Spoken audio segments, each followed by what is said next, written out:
আসসালামু আলাইকুম। দুপুরে রান্না বান্না চলতেছে। আমি এর অনেক আগেই রান্না শেষ করে ফেলি। আজকে লেট হয়ে গেছে অবশ্য।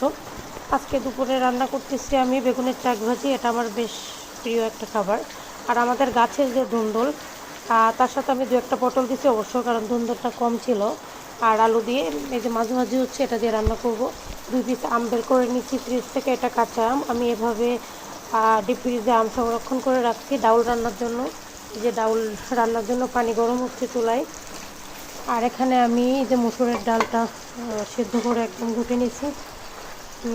এই তো আজকের রান্নাবান্না আয়োজন। আমার যেহেতু গ্রামের রান্নাঘর আর সেভাবে কোনো গরু গাছও নাই।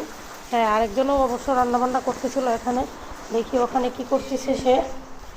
এখনও সে তার কাজে ব্যস্ত, কেউ বসে নেই।